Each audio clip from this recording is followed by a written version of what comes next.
توہین اور استہزاء کرتے ہوئے نسبت دیتے ہیں کہ ان کا 12واں امام وہ غار میں چھپا ہوا ہے، وہ تہہ خانے میں چھپا۔ منفی پروپیگنڈا کیا جاتا ہے،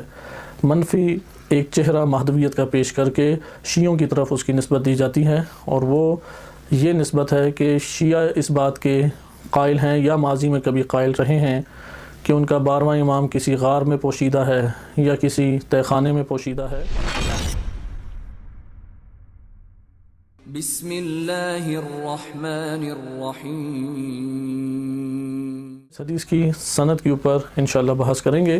تاکہ یہ پہلو ہمارے لیے مکمل ہو جائے، اور اسی کے ذیل میں یہ مسئلہ ہم اٹھائیں گے کہ آیا امام زمان عجل اللہ تعالی فرجہ الشریف سے ملاقات کا شرف حاصل ہو سکتا ہے یا دیدار کی سعادت نصیب ہو سکتی ہے یا نہیں۔ اس طرف توجہ رہے کہ ایک اسی کے ذیل میں بعض ہمارے ہاں جو فرق کے اوپر کتابیں لکھی گئی ہیں اس میں مکتب اہل بیت کے بارے میں منفی پروپیگنڈا کیا جاتا ہے، منفی ایک چہرہ مہدویت کا پیش کر کے شیعوں کی طرف اس کی نسبت دی جاتی ہے، اور وہ یہ نسبت ہے کہ شیعہ اس بات کے قائل ہیں یا ماضی میں کبھی قائل رہے ہیں کہ ان کا 12واں امام کسی غار میں پوشیدہ ہے یا کسی تہہ خانے میں پوشیدہ ہے، تو ایسی کوئی بات نہیں ہے۔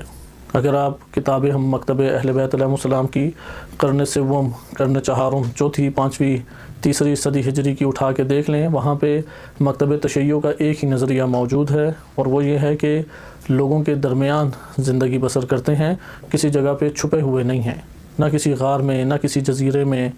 اور نہ ہی کسی تہہ خانے میں۔ ہاں، غیبت کا جو آغاز ہے امام زمان علیہ السلام کا، اس کے بارے میں بعض روایات ایسی ہیں، اب وہ روایات سندن صحیح ہیں یا نہیں اس کی بھی خبر نہیں ہے، لیکن بعض ایسے شواہد ملتے ہیں کہ وہ اپنے ہی گھر کے سرداب سے ان کی غیبت کا آغاز ہوا۔ یہ نہیں لکھا ہوا کہ تہہ خانے میں چھپے ہوئے تھے، اور یہ منفی پروپیگنڈا اہل سنت میں بہت اس قدر عام کیا گیا ہے کہ وہ افراد کے جو تعصب نہیں رکھتے وہ یہی سمجھتے ہیں کہ شیعوں کا یہ نظریہ ہے،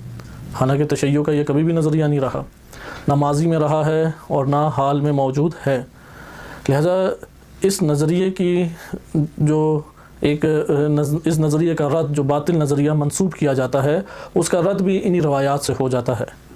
کیونکہ یہ روایت جب اگر صحیح سند ہماری کتابوں میں سے یہ ثابت ہو جائے اور اس کے شواہد ہمیں متعدد کتب میں مل بھی جائیں، تو واضح طور پہ ہمارے پاس یہ ایک بہترین دلیل بن جاتی ہے کہ امام زمان عجل اللہ تعالی فرجہ الشریف نہ وہ کسی جزیرے میں بند ہیں، نہ کسی غار میں چھپے ہوئے ہیں، اور نہ کسی تہہ خانے میں چھپے ہوئے ہیں۔ یہ ہمارے ہاں جو ملک میں دہشت گرد تنظیمیں بنی، انہوں نے خود سے، جس طرح دیگر فرقہ وارانہ انہوں نے حملے کیے اور تمام مسلمانوں کے اوپر قتل و غارت اور کفر و تکفیر کے دروازے کھولے، انہوں نے اسی طریقے سے شیعوں پہ بھی کئی تہمتیں لگائیں تاکہ مسخ کر کے اس دین کو پیش کریں، جیسا کہ نبی صلی اللہ علیہ وسلم کے دور میں یہود اور نصارہ یہ کام کیا کرتے تھے کہ اسلام کی تصویر، اسلام کی حقیقی تصویر کو وہ مسخ کر کے پیش کرتے اور اس کو منفی طور پہ پروپیگنڈا کرتے تھے، اور آج بھی یورپ میں یہ کام ہوتا ہے، غرب میں، یورپ میں یہ کام بہت تیزی سے ہو رہا ہے۔ انہوں نے قرآن کے خلاف بہت ساری کتابیں لکھی ہوئی ہیں، سوشل میڈیا پہ بیٹھے ہوئے ہیں، اسی طرح نبی صلی اللہ علیہ وسلم کی نبوت اور خاتمیت کے اوپر کئی طرح کے حملے اور اشکالات، اعتراضات انہوں نے برپا کیے ہوئے ہیں۔ چونکہ ہمارے ہاں انگلش زبان اس طرح سے عام نہیں ہے کہ ہر فرد عوام الناس کا سمجھ سکے، اس لیے ایک بڑی حد تک ان پروپیگنڈوں سے ہمارا معاشرہ بچا ہوا ہے، لیکن انہوں نے اپنی عوام کے لیے راہ ہموار کی ہے، اور جھوٹی نسبتیں، جھوٹے پروپیگنڈے اس کے ذریعے سے اس دین اسلام سے دور کرتے ہیں۔ بیان ہی یہی طریقہ کار بعض فرقوں کے مولانا حضرات اور اپنے آپ کو بہت جذباتی دیندار ظاہر کرنے والے افراد کرتے ہیں، اور تشیع کی طرف غلط نسبت منسوب کرتے ہیں۔ مثلا ایک نوع توہین اور استہزاء کرتے ہوئے نسبت دیتے ہیں کہ ان کا 12واں امام وہ غار میں چھپا ہوا ہے، وہ تہہ خانے میں چھپا ہوا ہے، کسی جزیرے میں بند ہے، فلاں فلاں، اس طرح سے تہمتیں لگاتے ہیں۔ یہ ہمارے پاس روایت کے الکافی، کیونکہ قدیم ترین کتاب ہے، جس دور میں سیاہ ستہ مرتب کی گئی اسی دور یا انہی صدیوں کی یہ کتاب ہے، لہٰذا زمانہ امامت سے متصل ہونے کی وجہ سے الکافی کی قیمت سندی اعتبار سے، البتہ سندی اعتبار سے دیگر کتب کی نسبت محکم تر ہو جاتی ہے،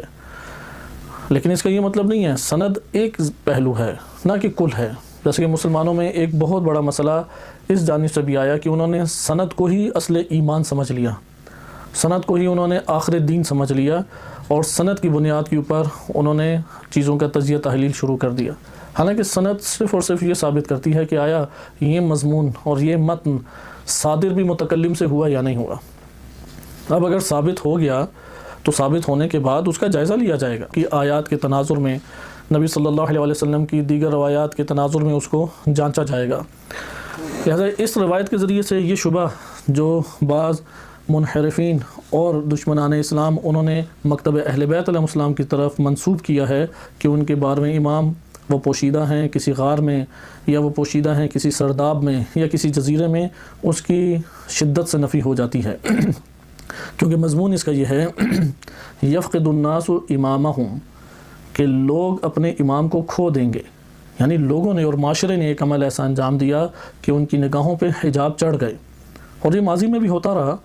کہ جب قوموں نے انبیاء علیہ السلام کا انکار کیا تو ان کے نفس کے اوپر یہ حجاب چڑھ گئے، یا قرآن کریم نے بھی بیان کیا ہے کہ جب نبی صلی اللہ علیہ وسلم یا اہل ایمان وہ قرآن کی آیات پڑھتے ہیں تو یہ کافرین ان کو اللہ تعالیٰ ہدایت کی طرف نہیں لائے گا، حجاب ان کے درمیان قرار دے دیتا ہے۔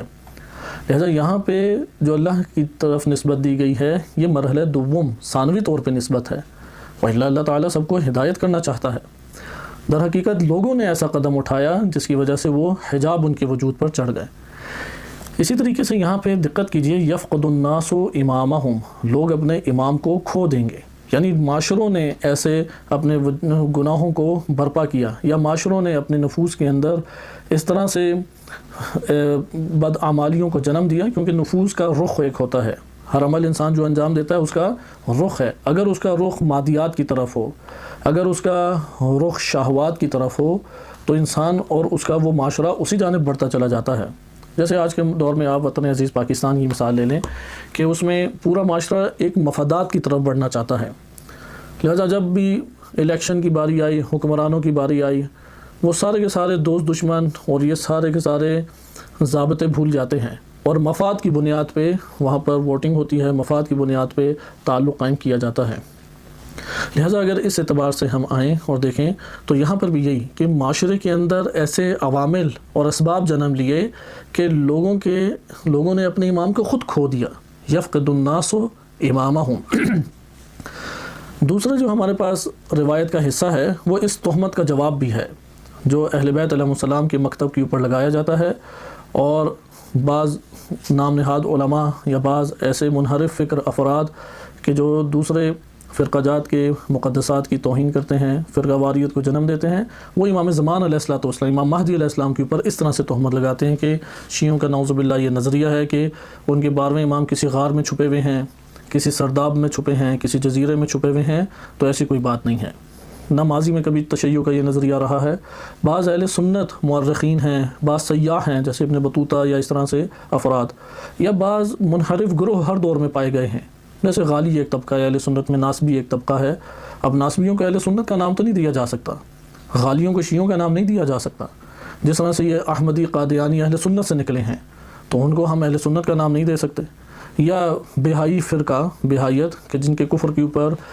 سرزمین انقلاب اسلامی میں تمام مراجع نظام نے متفقہ طور پہ ان کے کفر کی تائید کی ہے، انہیں شیعہ قرار نہیں دیا جا سکتا۔ لہذا ماضی میں بھی بعض اہل سنت افراد نے یہ لکھا کہ ان کے 12ویں امام غار میں پوشیدہ ہیں، یا ان کے 12ویں امام سرداب میں پوشیدہ ہیں، وإلا یہ مکتب اہل بیت علیہ السلام سے تعلق رکھنے والے اور ان کے پیروں ان میں سے کبھی بھی کسی کا یہ نظریہ نہیں رہا۔ لہذا اس روایت سے بھی اس کا انکار ہوتا ہے کہ یشہد الموسم، کہ وہ موسم حج کے ایام میں حاضر ہوتے ہیں، اعمال حج و مناسک حج انجام دیتے ہیں، کوئی بھی دور ہو، کوئی بھی زمانہ ہو، حج کے ایام میں امام مہدی علیہ السلام وہاں پر موجود ہیں۔ فَيَرَاهُمْ وَلَا يَرَوْنَهُ، وہ لوگوں کو دیکھتے ہیں، پہچانتے بھی ہیں، لیکن لوگ انہیں نہیں پہچانتے۔ وَلَا يَرَوْنَهُ، کہ انشاءاللہ بھی اس کی تفصیل میں آئیں گے کہ ادھر یرونا سے مراد دیدار ہے کہ اصلاً دیدار ہی نہیں کر پاتے، یا اس سے مراد ہے کہ اصلاً وہ مشاہدہ ہی نہیں کر پاتے، یا مراد یہ ہے کہ نہیں آنکھیں دیکھتی ہیں لیکن آنکھیں پہچان کھوئی ہوئی ہوتی ہے۔ ایسے بہت دفعہ ایسا ہوتا ہے کہ انسان بہت ساری چیزیں دیکھتا ہے لیکن ان کی شناخت اور پہچان نہیں موجود ہوتی۔ دیگر روایات کی بنیاد پہ یہاں پہ یہ کہا جا سکتا ہے وَلَا يَرَوْنَهُ سے مراد ہے وَلَا يَعْرِفُونَ،